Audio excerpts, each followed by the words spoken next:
ಈ ರಾಜ್ಯಕ್ಕೆ 10 lakh 1 million metric ton ಇಡೀ ರಾಜ್ಯಕ್ಕೆ ಕೊಟ್ಟಿರ್ತಕ್ಕಂಥದ್ದು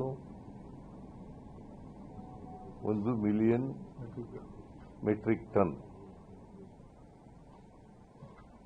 ನಾವು ಎಷ್ಟು ಪ್ರೊಡ್ಯೂಸ್ ಮಾಡೋದು ಶುಗರು? 600 ಕೋಟಿ 6 ಕೋಟಿ ಚಿಲ್ಲರೆ ಮೆಟ್ರಿಕ್ ಟನ್ ಮಾಡ್ತೀವಿ. ನಾವು ಕೊಟ್ಟಿರೋದು ಬರೀ 10 ಲಕ್ಷ ಟನ್ ಮಾತ್ರ ರಫ್ತು ಮಾಡೋಕ್ಕೆ ಅವಕಾಶ ಸಿಕ್ಕಿರೋದು. ಕನಿಷ್ಠ ಪಕ್ಷ ಅದನ್ನ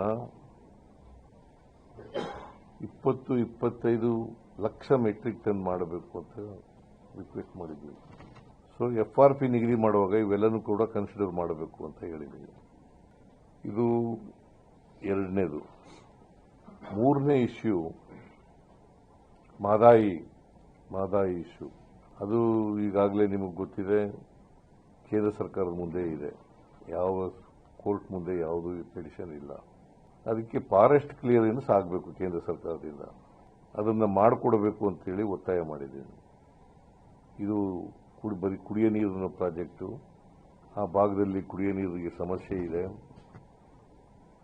ಅದನ್ನು ಕೂಡಲೇ ಮಾಡಿಕೊಡಬೇಕು ಅಂತ ಹೇಳಿದ್ದೀವಿ.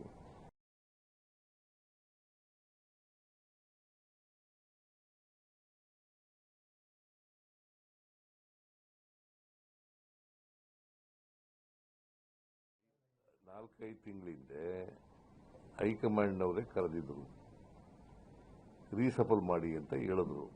ನಾನು ಹೇಳಿದೆ, ಈಗ ರೀಸಫಲ್ ಮಾಡೋದು ಸೂಕ್ತ ಅಲ್ಲ. 2.5 ವರ್ಷ ತುಂಬಲಿ, 2.5 ವರ್ಷ ತುಂಬಿದ ಮೇಲೆ ಮಾಡೋಣ ಅಂತ ಹೇಳಿದ್ದೆ. ಈಗ 20ನೇ ತಾರೀಕಿಗೆ 2.5 ವರ್ಷ ತುಂಬುತ್ತೆ. ನವೆಂಬರ್ 20ಕ್ಕೆ 2.5 ವರ್ಷ ತುಂಬುತ್ತೆ. ಆಕಾಂಕ್ಷಿಗಳು ನಮ್ಮಲ್ಲಿ 142 ಜನ MLAಗಳಿದ್ದಾರೆ. 142 ಜನ MLAಗಳು ಆಕಾಂಕ್ಷಿಗಳು. They are deserved, eligible.